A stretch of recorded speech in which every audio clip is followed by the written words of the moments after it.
My name is Duangrit. I'm an architect. Today I'm going to talk to you about creativity, which is quite a rare subject to talk. I mean, even though people actually work in a creative field, they don't know how come they got that kind of idea or thinking or thought, but they're just doing it like their life.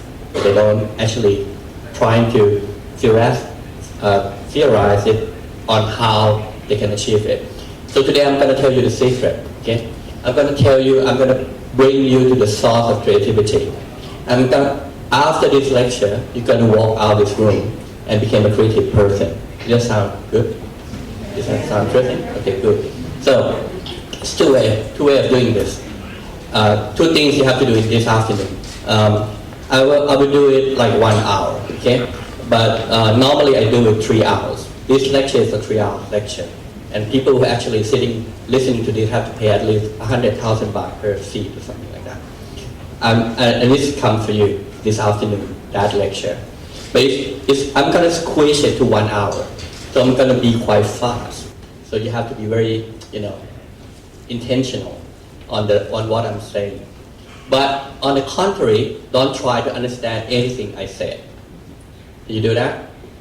Well, you listen to it in the way that you're trying to find something. You're trying to discover something from what I said. I would say something like 500 things today. You might discover 1 or 2 things, that's fine, okay? Don't worry about the rest. But just 1 or 2 things that you got out of that, what I'm saying today, it will be so profound for you. Is that agreeable? So don't try to understand it, okay? I warn you. If you try to understand it, your brain will be toasted, okay? You got it? Okay.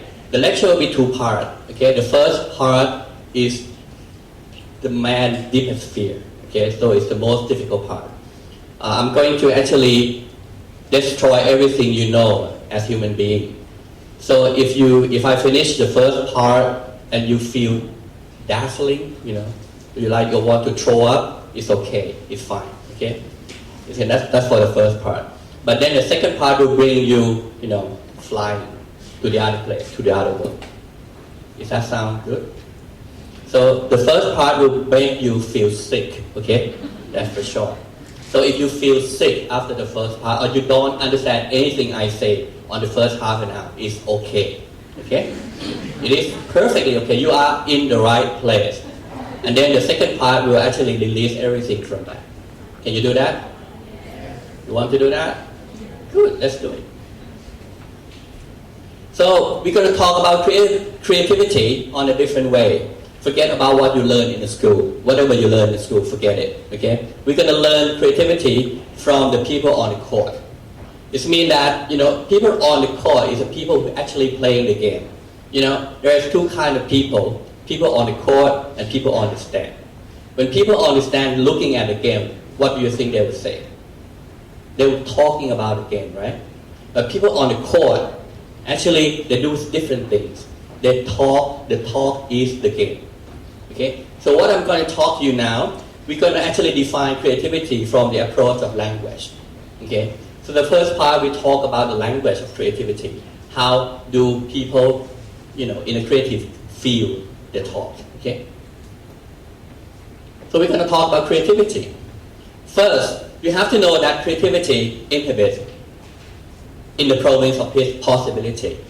So if you ask me, where is creativity? It's not in here. It's not in your brain. It's not in your memory. It's not in your capacity. But it's all lies in the possibility. So wherever you have possibility, there is a creativity. So what is the possibility?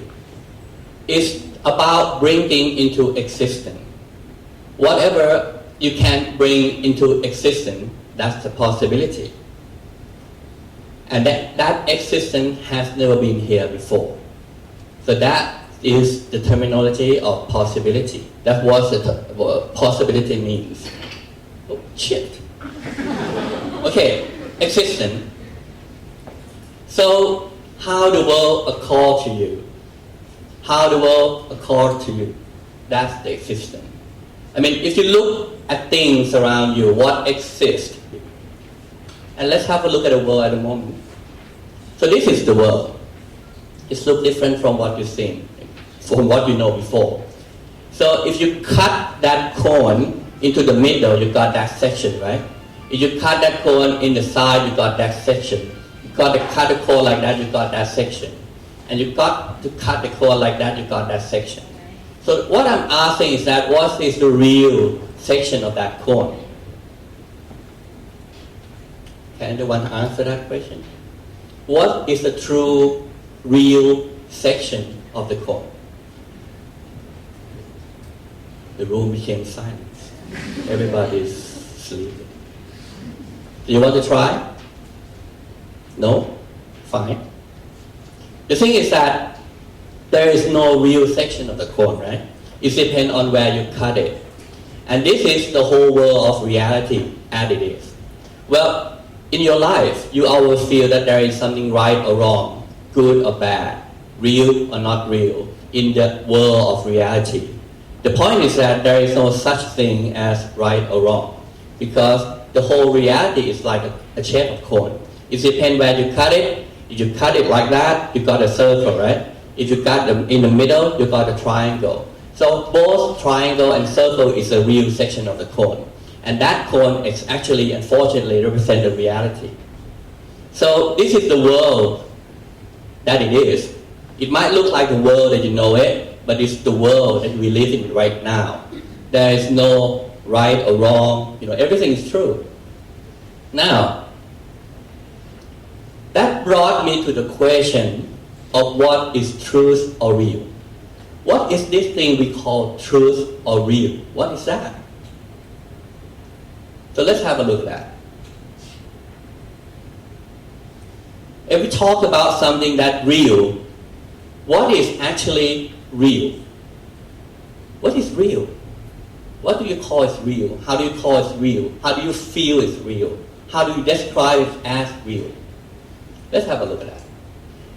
I would say whatever is real, there is two things about it. First, there is things that happen.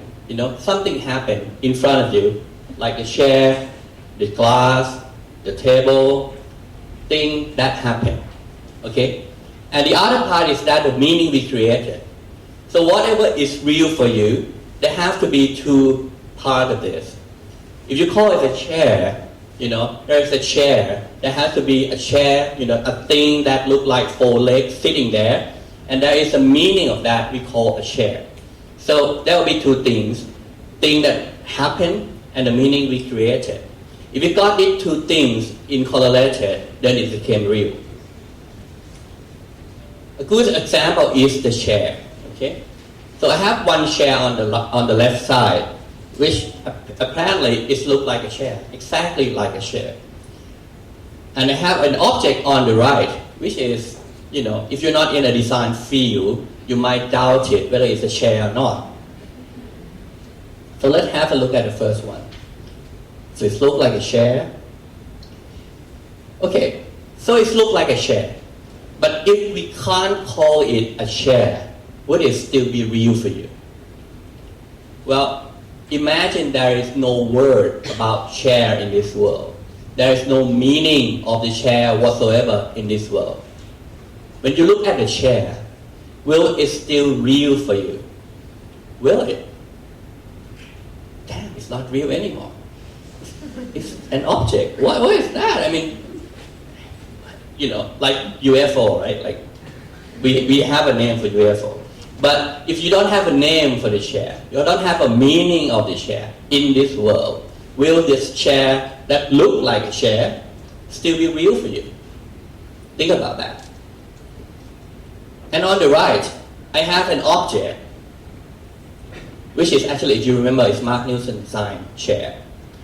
But if I said this is a chair, but it doesn't look like a chair at all, it looks like some weird wooden object things, would it be real for you? I mean, if you show this chair to other people who is not actually related to the design field, and you told them that this is a chair, they will say, what? It's not a chair. Are you crazy? So the chair is not real for you. Even though you call it a chair, but if what happened doesn't look like a chair, then the what happened and the meaning is not correlated, So the reality of the share became less. So the share became less real to you. I have one more example. I have a word. We can go to the moon. Okay? Let's have a look at that word. Sentence, actually. We can go to the moon. In 1700, there is the first literature about man going to the moon, which is written by Francis Godwin. It's telling that the trip to the moon was made by a contraption pulled by geese.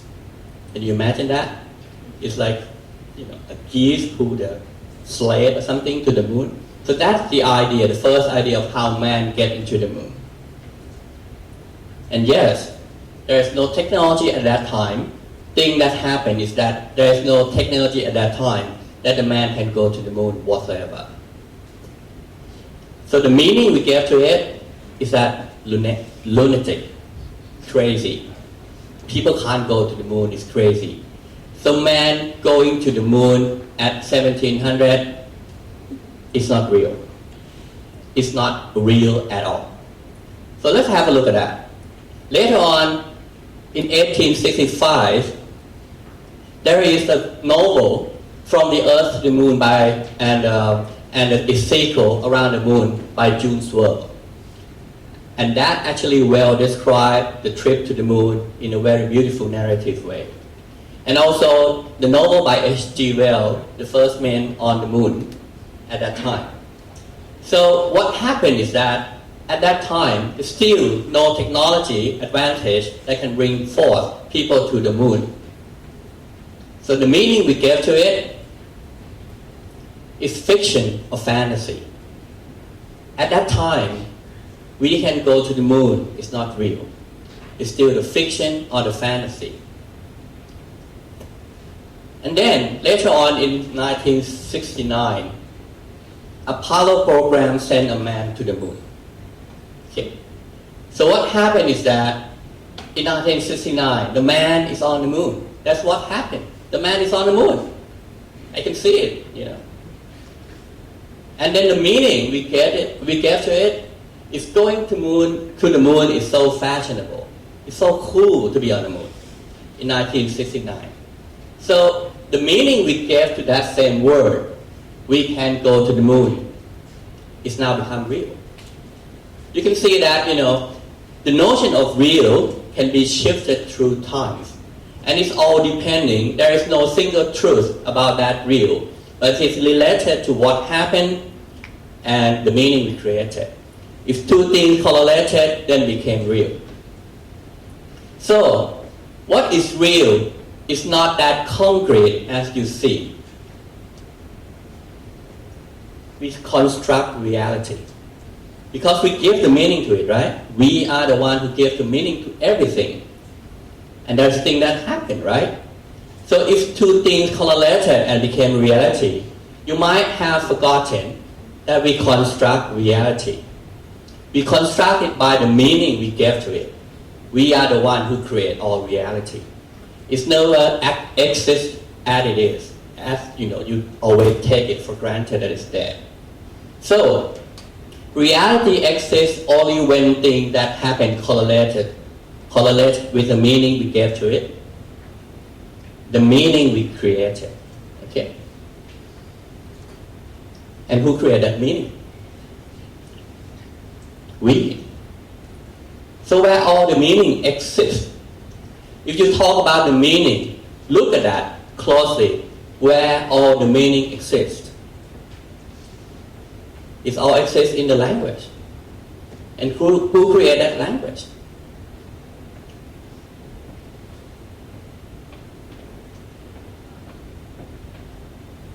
Reality exists in language, okay? And then became real for you. And it's related to things that happen, right? So where is all happening exists. If you actually consider reality as meaning, and the meaning actually exists in the language, and the other part is the thing that happened, and thing that happened where all the things happen exists.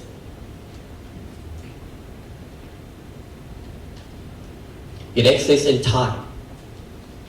If you said something exists, it can be referent to the notion of time. It stays somewhere in time. Okay? So, what is time? What is time? We always think that time is something about past, present, and future, right? And we always relate it to the relationship of each as past that create present, and present create future. Who else in this room doesn't think that way? Well, most of you does. Some of you might not. But actually we relate ourselves to the notion of time, of past, present, and future. And we related that future was created from present, and present was created from past. It seems to make sense, right? It seems to be logical. It seems that I don't have voice.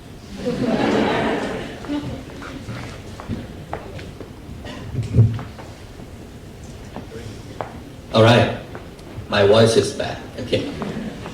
So you think that past is creating present, and the present is creating future. Let's have a look at that. What is past?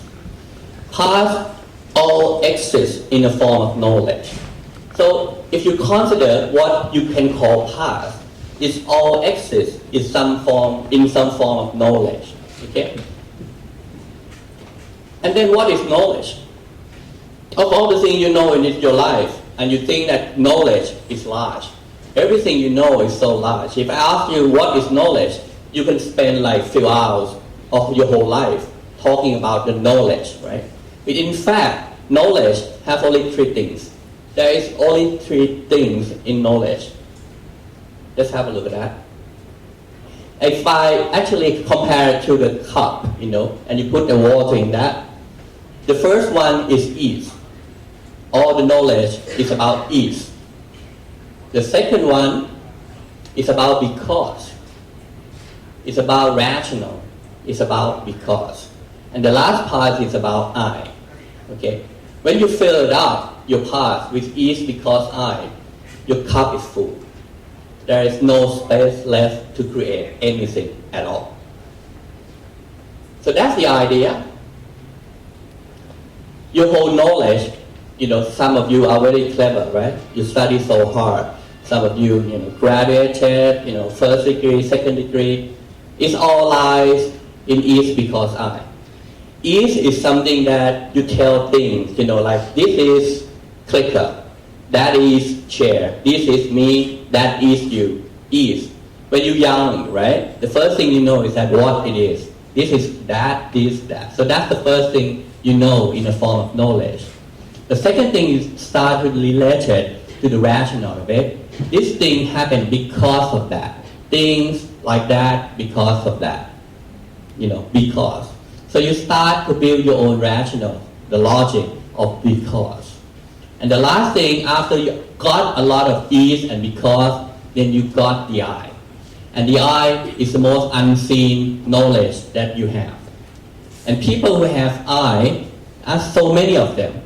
And most of them, they don't know that they have I. I is a form of identity. You have experienced some people who became very successful, like an architect, and they start to stop listening for other people, right? And that's because of I. Because I am the one who is right. They are all wrong. Because I am success and everybody else is wrong. And that is the most dangerous form of knowledge, is I. Well, people starting to ask, who am I? And that is actually starting to drag themselves into a lesser direction to creativity. So that is all your past. It sounds like a lot of them in the first place, right? When we talk about past, but actually it's not. It's all is, because, and I. So, and you think that past is creating your present. Let's have a look at this. I need one volunteer. I know you don't want to do this, but I need one volunteer to help me exercise this. Who want to do that? Please, just one. You're not gonna die. No, not the teacher. It has to be a student. It's not fun doing it.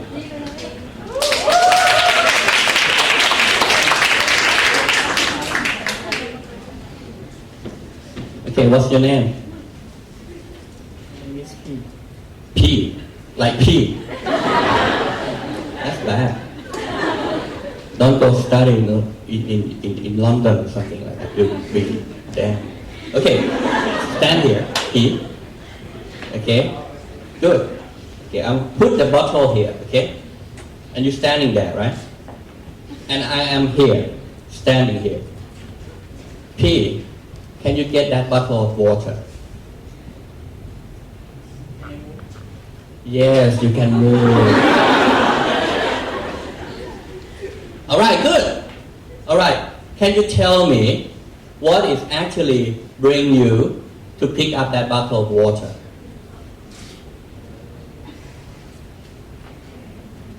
Okay, can you do it? You want to do that again? Okay, do it again. Okay, you're standing there, right? Okay, you're standing there. I said, P, pick up that bottle of water, please. Okay, good. So what made you pick up that bottle of water? Think, yeah. Yeah, good. You're thinking, right? You're thinking that you're going to pick up that bottle of water, right? That made you do it in your present. That made you do it now to pick up that bottle of water, right? So that thinking is about the future or the past. It's about the past that I told you to do so, or the future of the bottle that you are going to grab it. Which one? Think about it. Don't think too much. It's not that difficult. Think about it. What really made you move your foot from the floor and go and grab the bottle of water? No, it's not emotional. Yeah. Thinking about it, what made you actually pick up that water bottle? Is the future or in the past?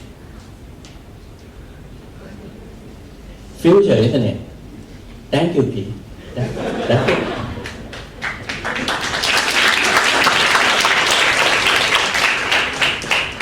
So, that's a good example. So, the thing is that what made you actually go out and pick up that bottle of water is not in the past, but in the future that you think you're going to pick it, right? So actually you have been living your life like present is dominating or actually happening because of the past. But it's not. It's happened because of the future. There is something wrong here.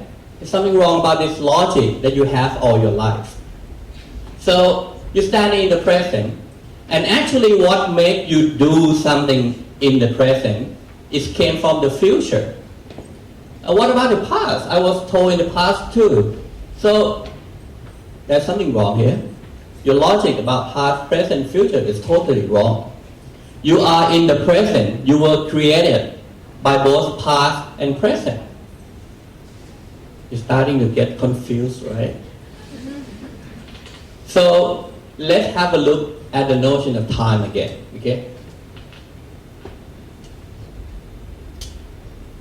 Present, past, future. Well, maybe, I'm not telling you the truth, okay? It's just the point of view. You can consider time in a different way. If I say there is no past, present, and future, but it's a present past, which is the present that was actually created by past, and also the present future, which is the present that related to the future. Well, the whole world of time could be changed. So we call it present future and present past. So this is a new diagram of time, okay? You might want to consider that time is actually a correlated. When they say correlated, it's like front of your hand and back of your hand, right? It's happened at the same time. But this one called past, present, present past, this one called present future. It's all correlated and make things happen in music.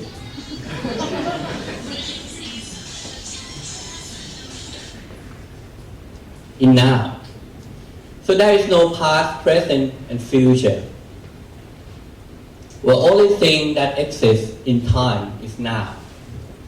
And whatever actually you was thinking about past, present, and future before, because it's a present that created by past and present created by future. So you might want to consider there is no past or present or future. There is only now. So I have been using the first 20 minutes actually destroying your notion of time, and you destroy your notion of reality. So I also destroy the notion of reality. So now you know that time is now, and now is created by future within the context of the past. Okay? I want to show you something. I forgot. Okay. So there is no past that exists. There is no future that is already there. So if you think that your life is actually predetermined by the past, by where you came from, that's not true. And you think you already have your life as a future that is already there. That is not true. We are created in now by both the past and the future.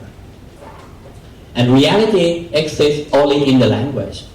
Reality exists in now.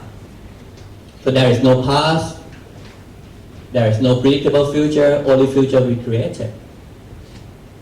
And reality created by the language. And we created reality. We created the language.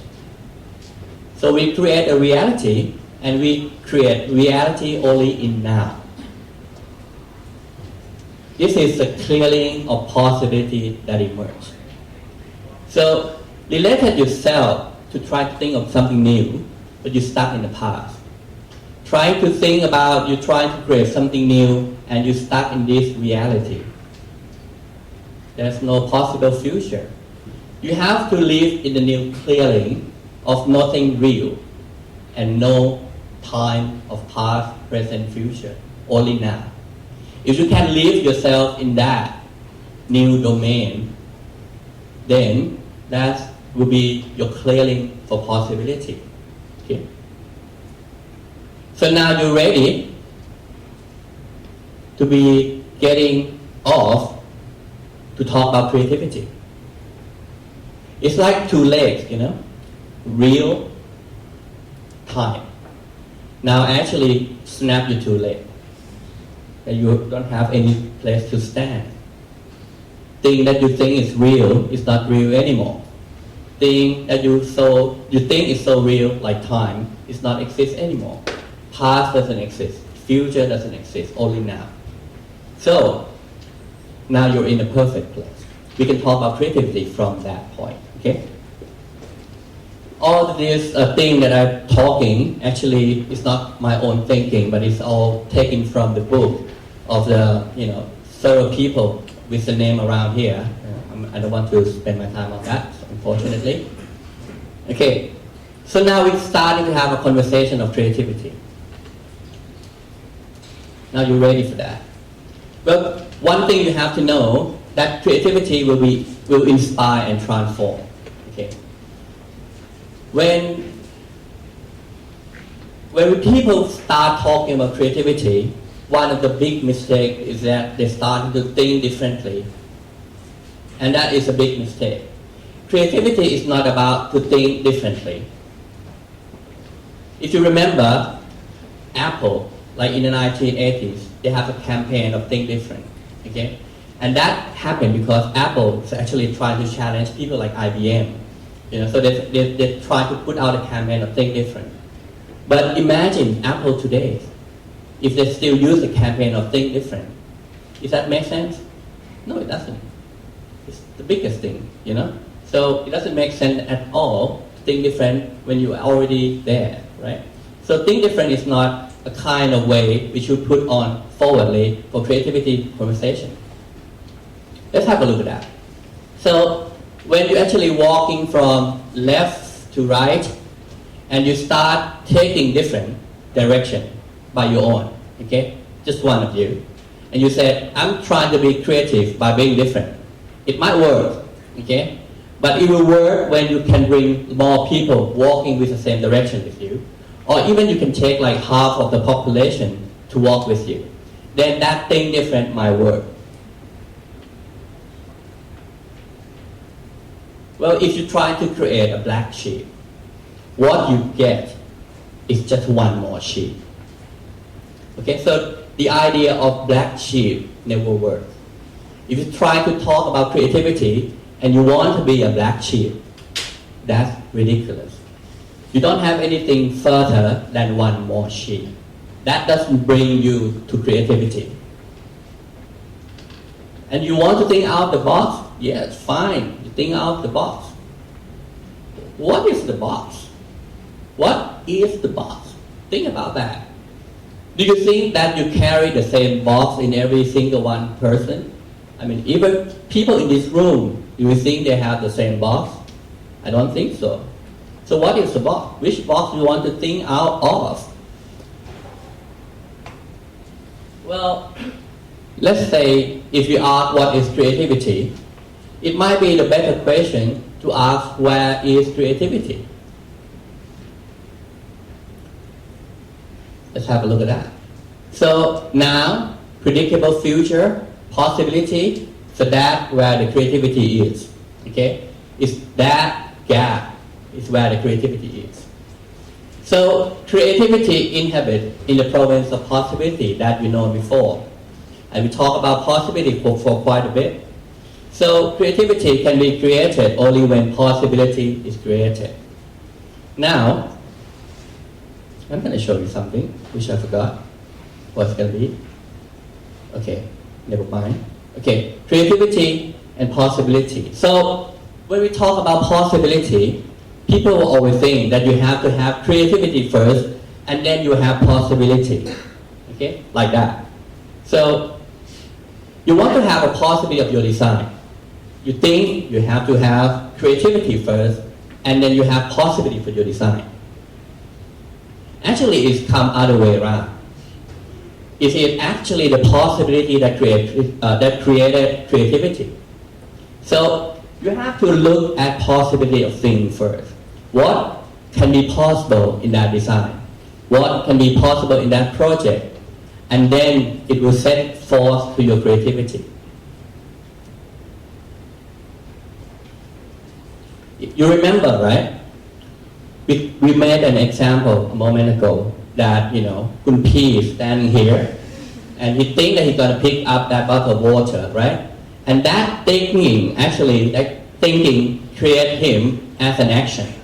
So that is all happening in the possible future. The possibility of he getting that bottle, that's the possibility that made him action. Okay, so that's the idea of possibility that make creativity rational.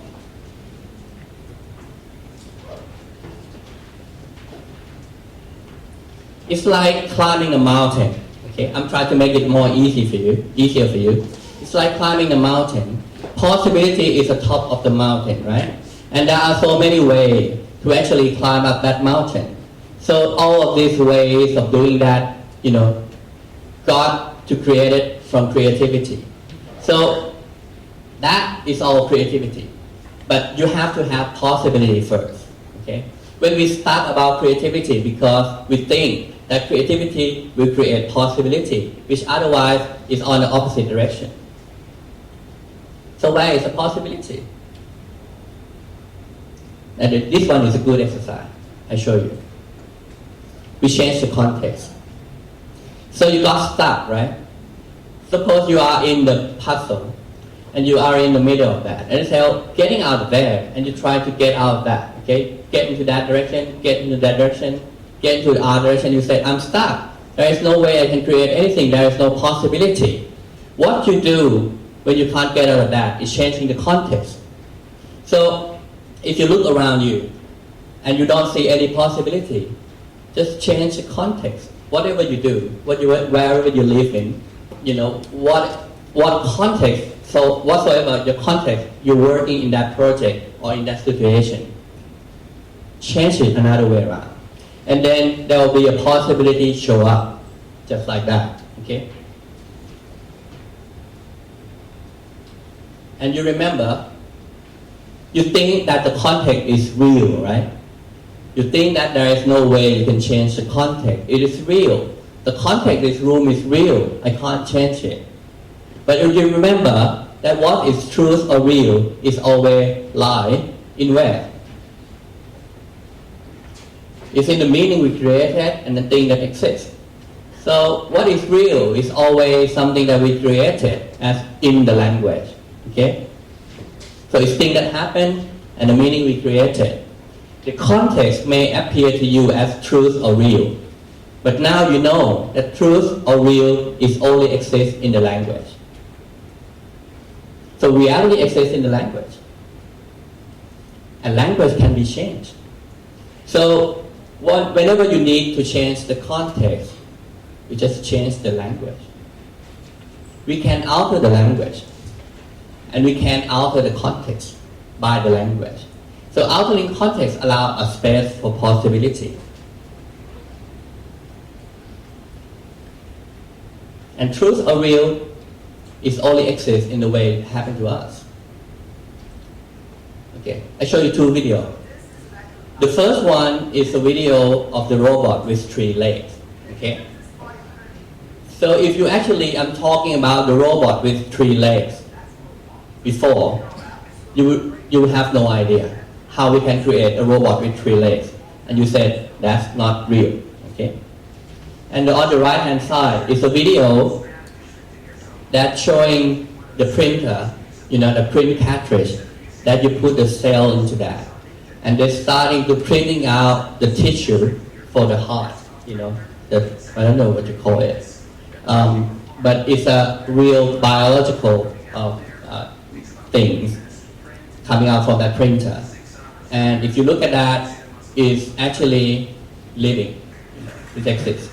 So if I told you earlier that you can build a robot with 3 legs, you will have no idea how it can, can be created. If I told you that you can print your human tissue from the printer, you will say, no, that's not real. But that changed, right? That 2 videos changed the context immediately. So the power to alter the way, the context, and ask the truth that occur to you is a power to find new possibility. So that is your power to change the context. That's the power that you can create a possibility. And if you, only when you see the possibility, then you can talk about creativity. Possibility, creativity. Alright, how creativity got created? Let's have a look at that. There is nothing to add onto you to be creative. Well, earlier you might think that you need to learn something to be creative, right? I don't know enough to be a creative person. I don't have experience enough to be a creative person. And that is why you fail. The point is that you don't need to add anything to you to be creative. But on the contrary, you need to take something out. There is something for you to be taken out from you in order to be creative. So this is you, and you always think that actually this is whole and complete. But you always think yourself just like that. And you need to add something onto you to become more bigger you, to become creative. But actually, in reality, you is already big.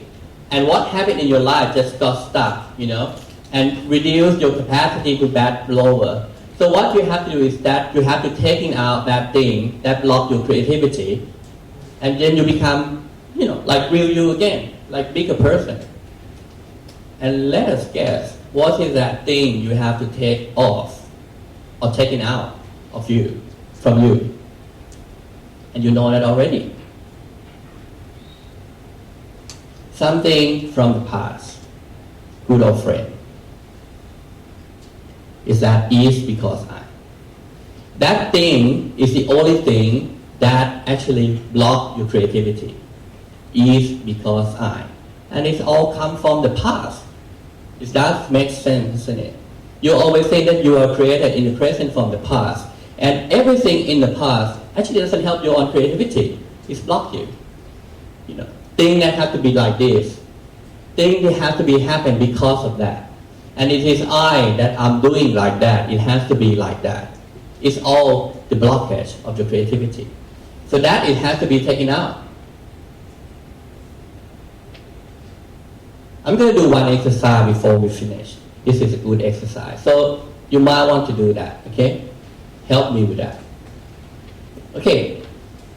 So what is the next picture that you think is going to happen on the screen? Here. Tell me. Yelling from the chair. What is the next picture that you think is going to be? A bigger triangle. Who else want to try? Star. What else? Square. Okay, good. Okay, what is the next picture that is going to be here? Circle. Heart. What else? Ooh. Damn, say it again. I couldn't hear that. Okay, whatever. So what is the next picture here?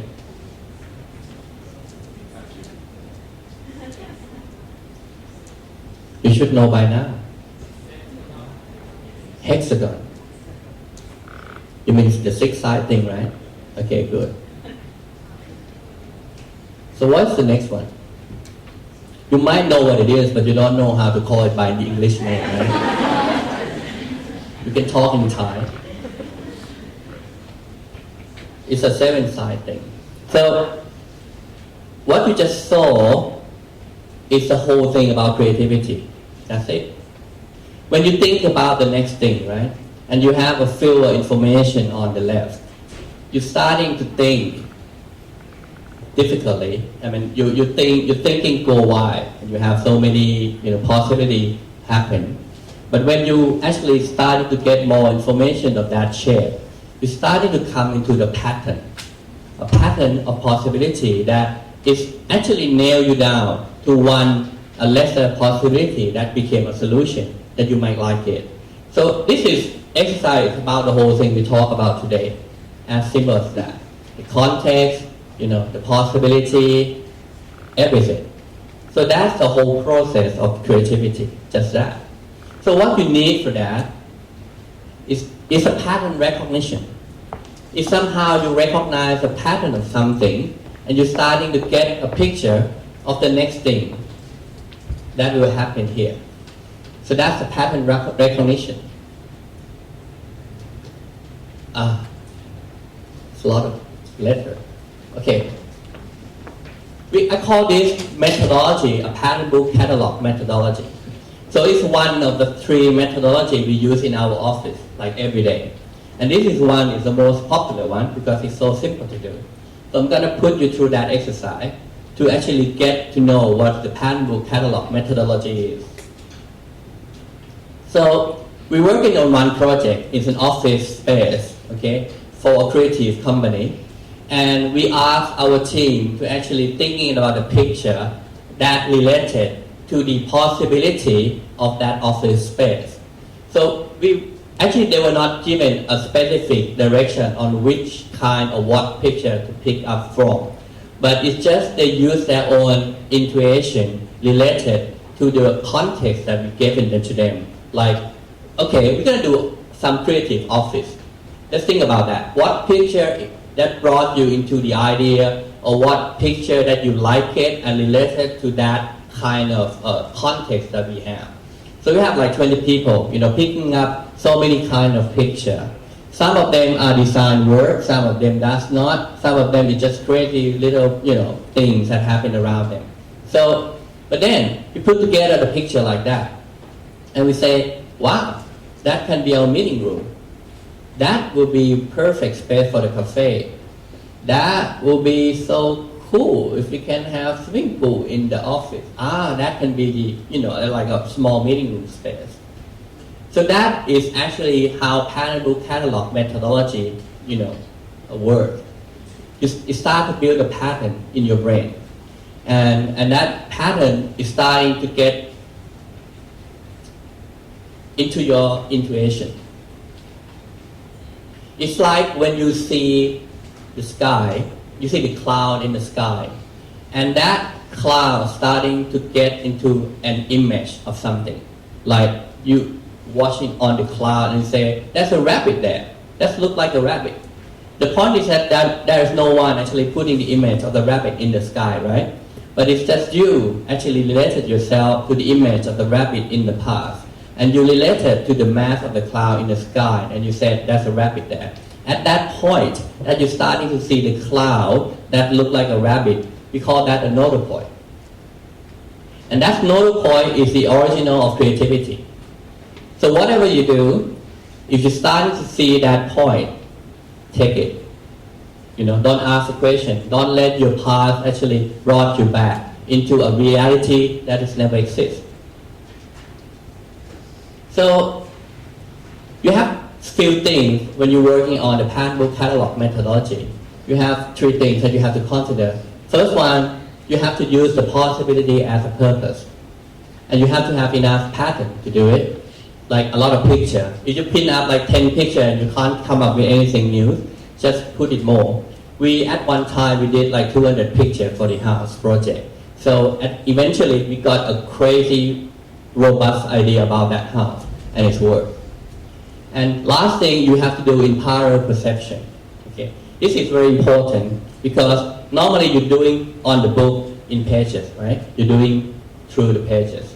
But when you actually looking at one, for example, one woman, and you say that woman is beautiful, you never actually look at her eyes and say, okay, if you got 30 out of 50, that's beautiful. And then you look at her nose, and you look at her face, her arms, her body, You never look like that, right? You're walking on the street, you see the woman which is beautiful, and you say, God, she's beautiful, right? So that whole thing is parallel perception. Your brain just works like that. But in the educational system, somehow, somewhere, not here, maybe, it just kills that possibility of parallel perception by actually grading them into, sequential. They actually examine your eyes and give a score to your eyes. And they examine your hand and give the score to your hand. But never in a whole perception of the whole, right? So actually, your brain was designed to work in parallel. So when you allow them to work in parallel, it works faster. So when you work in parallel, you just pin up the picture, like every single one of them, and look at it at the same time. Something will arise out of that picture as nodal point, okay? And will come up to you, and it will not relate to the picture you pin up, but it will come up to you, and you will see that possibility. So what I actually gave you today is a conversation on creativity. Earlier, you all know that the world is not happening like you used to know about that before. And then you know that there's nothing real. Even the chair you're sitting right now is not real, unless you make it real, okay? And you know that everything in the past as a form of knowledge doesn't help you with creativity at all. Instead, it actually obstructs you. And you know that time is not about past, present, and future. If you think you are limited to the past or the future, that is not real. That is not true, because time is only now. And you already know that, forget about that. And you know that you can change the context in order to create the possibility. And you know that everything that you need to do to get the creativity is to find the possibility like the top of the mountain. And you know that yourself is great. You're already great. You just don't know about that yet. And you got that nodal point exercise. And you got that pattern book catalog methodology. Damn, you got a lot. And that's about it I want to give you today. Thank you. Do you want them to ask a question now or later?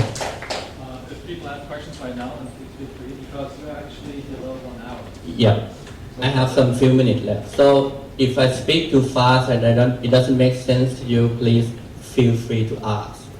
I won't sabotage you, or I won't make you look good, okay, if you ask a question. You can ask in Thai if you want to. I can translate it to English. Any questions? The teacher can also ask questions, you know. They are also human. Okay. Asking the question is good.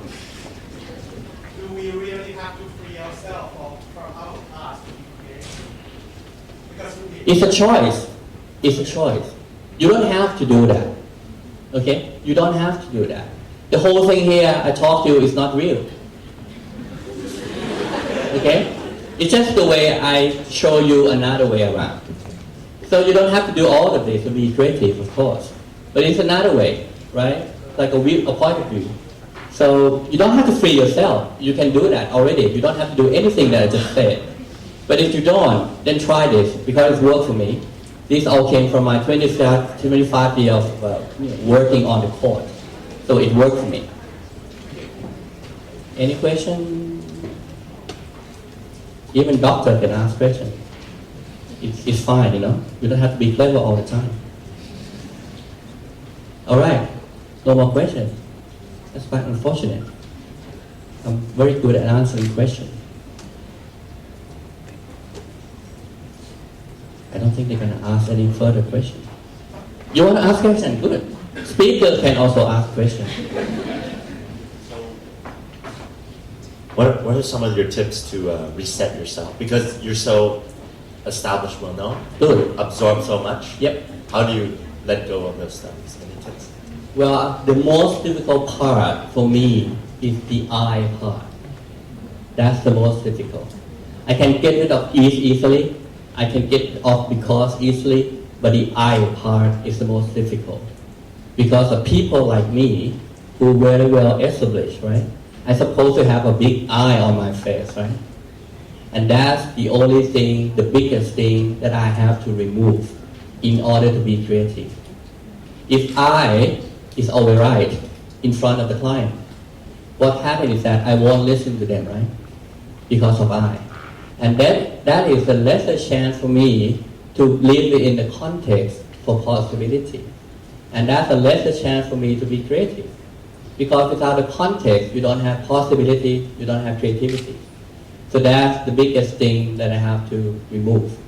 And I spent like the last 2 years to remove it. And that's why I got this. Thank you. Great answer. Question. I like question. I couldn't hear you, I'm sorry. You have something like microphone for him? So everyone can hear his question. Thank you. Okay. Well, I think you mentioned something about nodal point. Nodal point, yeah. Nodal point, yeah. How do you develop yourself from the nodal point to the possibility? You know, is there any at least your experience? Good, I got that. When you actually seeing the image of the rabbit in the cloud, you saw it, right?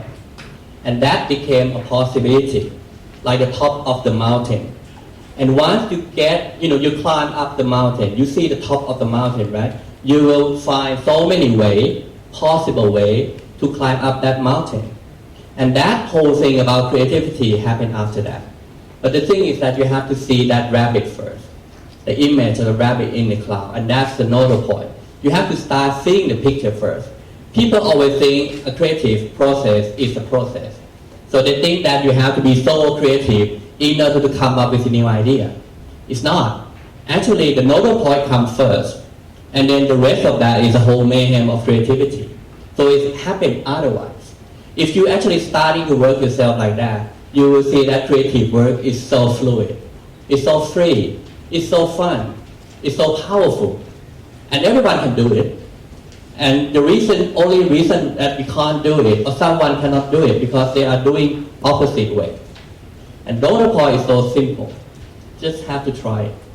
You just have to try to think about that notion of nodal point.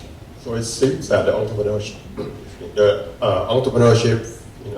comes first Yeah. before the creativity. Is that right?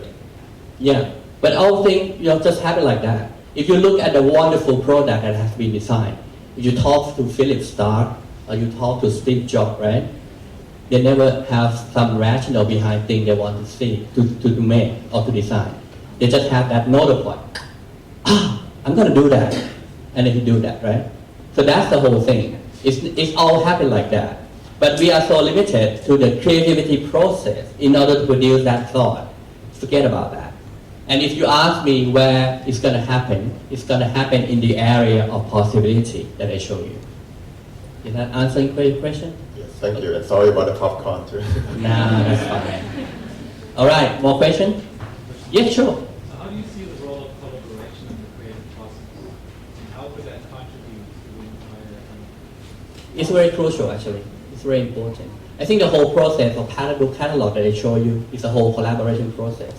So it's actually set forth people outside the context that they have.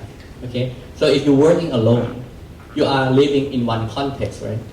And if I say, altering the context, a conversation with other people help you much better to altering the context. So once you can altering the context, you can see a lot of possibility. And that creativity will come later. Does that make sense? Good? If you want to ask questions, you should ask now. Okay, good. Question.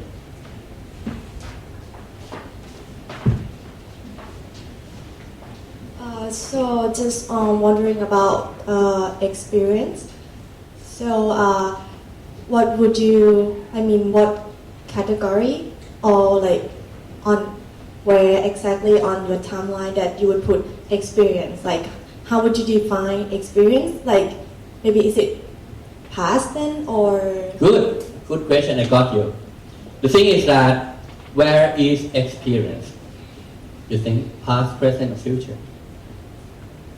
Past? Indeed. You remember P in the front of on the stage? I mean his name P in the front of the stage. And he grabbed that bottle of water, right? When he got to grab it, it happened because of the future or the past. Future, right? So it's not about the past. Well, it's good for you to have experience. Experience help you to do things. It's, some form of knowledge is good. But it's not actually having anything to do with creativity. You can be without experience at all and be creative. And that is something that you have to know. You don't need that. You're already great. Think about that when you were young. Okay? Think about that when you're 7 years old. Are you more creative when you're 7 years old? Think about that. Are you more creative when you're 10 years old? Can you feel that? When you're 10 years old, you go play, right? You imagine. You sing, play, whatever. You are enjoying so much. You have so many crazy ideas. When people ask you, when you're going to be when you grow up, you say, I'm astronaut. I'm going to be astronaut. I'm going to be whatever, everything is possible, right? So, can it be presumed that you are more creative when you were younger? And think about that. It's that you're already a big creative person already. But it just might be the experience that says so that you are not creative enough. So let that go. I mean, it's good, experience is something that you need in your life to make a living, to, rest, whatever. I mean, it's fine.